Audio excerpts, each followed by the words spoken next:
Y saludos, por acá con la porción de la semana del Zohar Shoftim, lo cual se traduce jueces o policías. Veamos lo que dice la Torá respecto a esta porción con el comentario de Rashi. Deuteronomio 18:20. Y respecto del profeta que premeditadamente hable palabras en mi nombre que no le ordené hablar, y habla en nombre de dioses extraños, morirá el profeta aquel. ¿Y qué nos comentan nuestros sabios al respecto? O sea, nos ponen aquí tres formas diferentes que aplican, en este caso, para la pena capital. Y una de ellas es profetizar lo que no oyó de Dios. Y tenemos en estos tiempos muchísimas personas que nos vas a ver o los han visto en las redes y en las calles profetizando asuntos porque ellos creen o porque alguien les dijo o porque tuvieron un sueño o porque tuvieron una visión o lo que sea, y entonces comienzan a profetizar sobre eventos que van a ocurrir. Allí tenemos una de las opciones que aplica para la pena capital. Como segunda opción tenemos profetizar algo de otro y hacerlo como propio. Y tercera opción, profetizar algo por medio de un ídolo. Y eso es muy común en nuestros países. Como las personas que siguen algún tipo de espiritualidad, pues también se dedican a profetizar, porque ya sea un ídolo que le anunció lo que iba a pasar, o propiamente su camino en la religión o en la espiritualidad, que le está dando como señales de cosas que van a ocurrir. Como les dije anteriormente, todas estas situaciones aplican en la pena capital.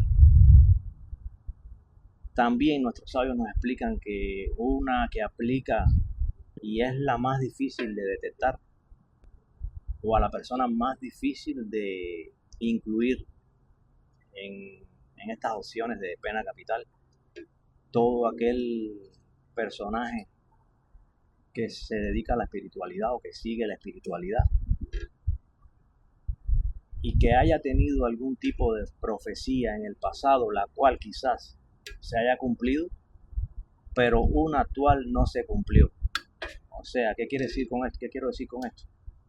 Que todas esas personas que quizás tienen incluso muchos seguidores y en algún momento profetizaron o dijeron o anunciaron algo que iba a ocurrir y realmente ocurrió, pero luego después,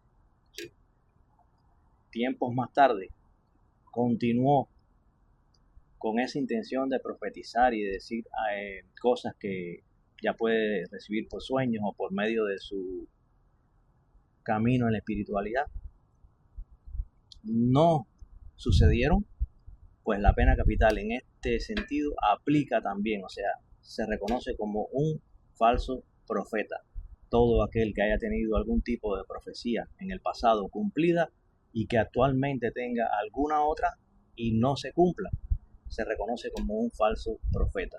Y aquí en Deuteronomio 18:22, el Rab Hirsch nos comenta sobre cómo definir entre un profeta falso y un verdadero profeta. O sea, una de las opciones. Veamos qué dice el versículo.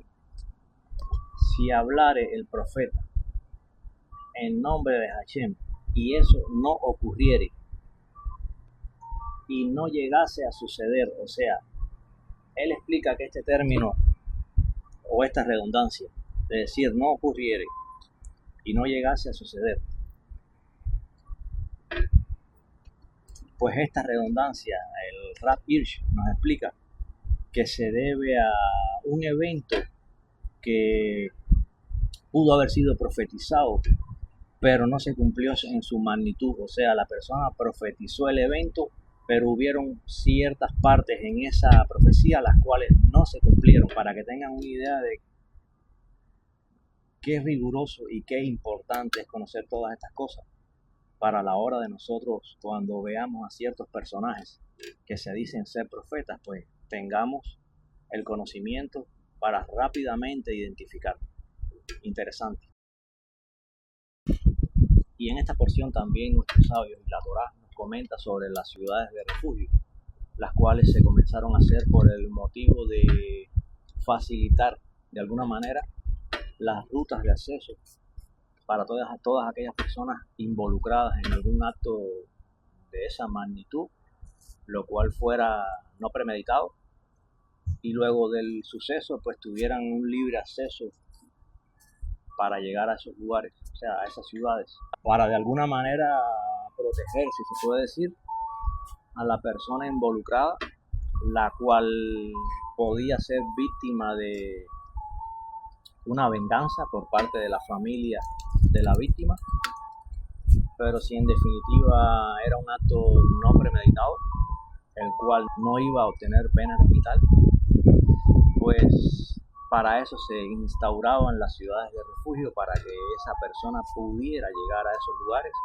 y de alguna manera esto protegía entonces a las dos partes, hasta tanto se estudiara el acontecimiento y se decidía lo que iba a ocurrir, porque en caso de un acto delictivo con premeditación que llevara a esa magnitud, pues entonces la persona que incurriera en ese acto se entregaría a los ancianos, los cuales iban a ejecutar la orden. Y saliéndonos un poquito del tema de ciudades de refugio, Archie nos comenta en Deuteronomio 21 cómo la Torá nos enfoca ese versículo cuando dice: cuando salgas a la guerra, lo que viene siendo un tema más singular que si dijera cuando salgan, algo que denota un poco más pluralidad. Y ahí Archie nos explica que en estos textos de la Torá se está dejando constancia y bien claro qué es lo que significaba Israel en un combate. Y era eso, una total unidad. Se veían como uno solo. Y por eso el versículo dice: cuando salgas a la guerra. Un detalle bien interesante. Y en Deuteronomio 25 al 9, siguiendo este pasaje, aquí por comentarios ya sean de Rachi, de Rambam y de algunos comentaristas de la Torá, nos explican todos aquellos que se alistaban al combate, cuáles clasificaban y cuáles descalificaban.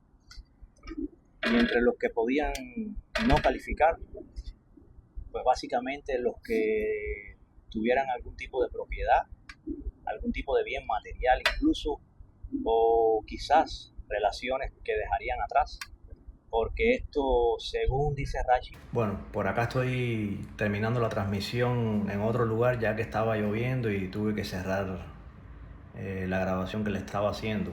Y Rachi comenta que en los casos de los que no calificaban, esto se debía a cualquier persona que pudiera tener emocionalmente algún vínculo, ya sea material, incluso con relaciones también, y cualquier tipo de situación que pudiera tener algún apego la persona a eso, pues esas personas automáticamente quedaban descalificadas.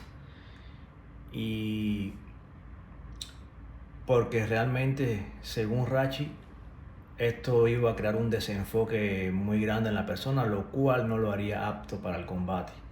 Aunque Rabbi Akiva es un poquito más profundo en el raciocinio de este pasaje, y él alude a que una persona cobarde no merece un milagro. O sea, el milagro que siempre tenía Israel al salir al combate y enfrentarse a naciones mucho más poderosas que ellos, más numerosas en soldados, y siempre esos triunfos que tenían ellos de una manera milagrosa, pues Rabbi Akiva comenta de que una persona cobarde, o sea, una persona que emocionalmente tuviera algún tipo de apego con bienes materiales y demás situaciones en su vida, pues realmente no debían ir al combate. Nosotros todos sabemos que hay dos primordiales emociones, las cuales son miedo y amor. Esto explica claro la intención de Rabbi Akiva en este comentario, y es que cualquier persona que albergara miedo iba a ser un problema en el combate, y mejor pues que no calificara y de esa forma quedaba excluido del alistamiento. Y por otra parte, bien interesante, con la cual me quería despedir, allí comenta otro de los comentaristas de la Torá, bien interesante este comentario, el cual dice que incluso un soldado en Israel